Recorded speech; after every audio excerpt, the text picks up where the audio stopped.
পায়জামা খুলি আর সব সব ময়লা করে ফেলেছে। প্যান্ট খুলছি, প্যান্ট খুলে দেখি প্যান্টের ভিতরে ময়লা। ওর কাছে গরু কুকুর পর্যন্ত তো নিরাপদ না। আদর যত্নের নাম দিয়ে দর্শন করে, এটা নিতো না আদর যত্ন।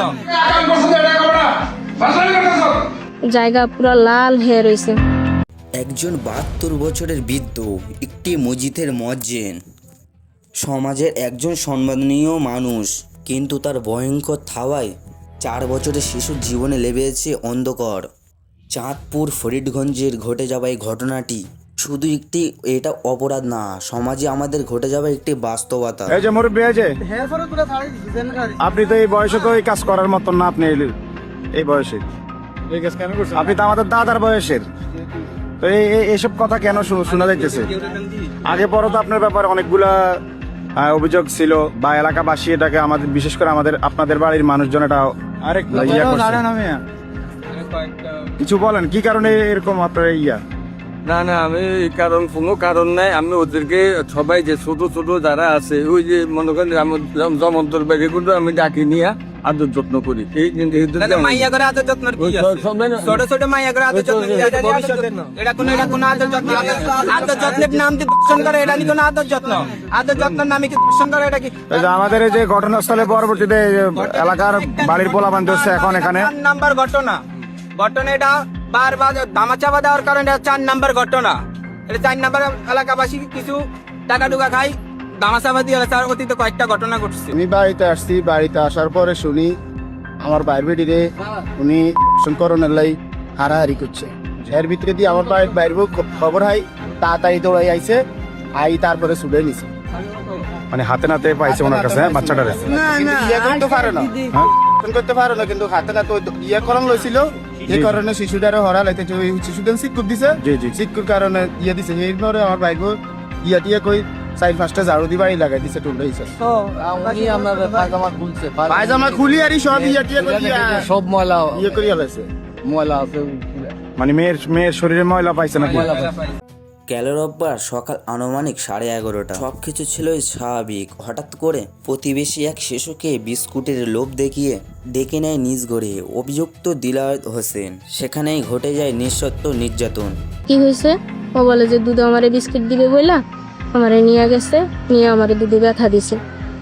পরে আমি আর আমার পাশের ঘরের আপা দুজনই ওরে প্যান্ট খুলছি, প্যান্ট খুলে দেখি প্যান্টের ভিতরে ময়লা সব, প্যান্ট ট্যান্ট সব ভরে রয়েছে, জায়গা পুরো লাল হয়ে রয়েছে।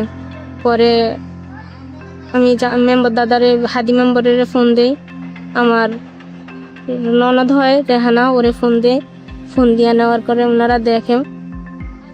পরে আমার খাদি মেম্বার দাদা বলে যে ওরে ওষুধ খাওয়াই দাও, ঠিক হয়ে যাব, ওরে পরিষ্কার করো, ঘুমাইয়া করো। তা আমি আচ্ছা ঠিক আছে। পরে ওরে পরিষ্কার করছি। পরে এইদিকে আবার আমার কাকারে জানাইছি। কিছুক্ষণ পর শিশুটি যখন ঘর থেকে বের হয়ে আসে, তার হাঁটার ভঙ্গি বলে দিচ্ছিল সে ভয়ঙ্কর কিছু পার করে এসেছে। তার যে ঘটনাগুলো ঘটছে ওগুলা দাফা চাপা দেওয়ার পর কারণেই আজ এই ঘটনা ঘটছে। ওর কাছে গরু কুকুর পর্যন্ত তো নিরাপদ না। পূর্বে কয়টা ঘটনা ঘটাইছিল উনি? এই তার 5 নম্বর ঘটনা। মানে তার বিরুদ্ধে কোনো বিচার বা কোনো কিছু হয় নাই? শারীরিক বিচার হয় না, যেগুলো হয়েছে গোপনে হয়েছে, টাকা পয়সার মাধ্যমে হয়েছে, যার কারণে এই যে ঘটনা এখন ওপেন আছে। এর আগে অনেক ঘটনা ঘটাইছে। উনি মুরব্বী মানুষ, আমি নিজে দায়িত্ব নিয়ে, কেউ রাজি ছিল না বাড়ির ভিতরে, ওনার বাইক মারা গেছে, আমি নিজে ওনারে বিয়া করাইছি। বিয়া করানোর পরে উনি ওই বউ 1 সপ্তাহ থাকে না, বউ চলে গেছে। কি কারণে গেছে তাও জানি না।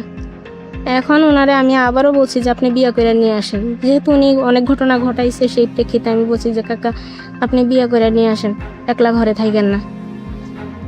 উনি এত বড় একটা ঘটনা ঘটাইব সেটা আমি ভাবিও নাই। পরে আমি আমার চাচা শ্বশুরে জানাইছি, চাচা শ্বশুর বলছে যে ওনার ঘরে তালা দাও, নম্বরে জানাও।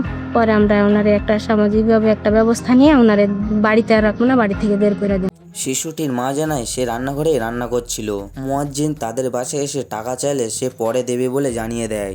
এরপর মুহূর্তের মধ্যে নিখোঁজ হয়ে যায় তার মেয়ে। ঘটনাটা হয়েছে, উনি মসজিদের বেতনের টাকা আনতে আমার বাসায় গেছে। আমি পাকঘরে রান্না অবস্থায় ছিলাম। আমি বলছি আমার কাছে টাকা নাই, টাকা যখন আসবে তখন টাকা দিব, আপনি যান, আমি টাকা পাঠিয়ে দিব। উনি আসার সময় আমার মেয়েরে আমার পাশের ঘরে ছিল আমার মেয়ে, ওই ঘর থেকে নিয়ে আসছে। খোঁজাখুঁজির পর সে দৃশ্য তিনি দেখলেন, তার জন্য কোনো মা কখনোই প্রস্তুত থাকে না। নিজ চোখে দেখলেন তার মেয়ে অভিযুক্ত ঘর থেকে খুঁড়িয়ে খুঁড়িয়ে বের হচ্ছে, আর শিশুটির কাঁপা কণ্ঠে একটাই কথা, দাদু আমাকে বিস্কুট দিবে বলছিল, তারপরে আমাকে ব্যথা দিয়েছে। পরে যখন খেয়াল হয়েছে আমার মেয়ে নাই, তখন আমি মেয়েরে খুঁজতে বের হয়ে দেখি যে যিনি ভিকটিম ওনার ঘর থেকে আমার মেয়ে বের হয়ে আসতেছে, মানে অনেক দূর চলে আসছে। আসার পর উনি টলমলো পায়ে হাঁটতেছে। সবচেয়ে চমকে দেওয়ার বিষয়, অভিযুক্ত নিজেই জানান ছোট ছোট বাচ্চাদের সে ঘরের ভেতর ডেকে নিয়ে আদর যত্ন করে।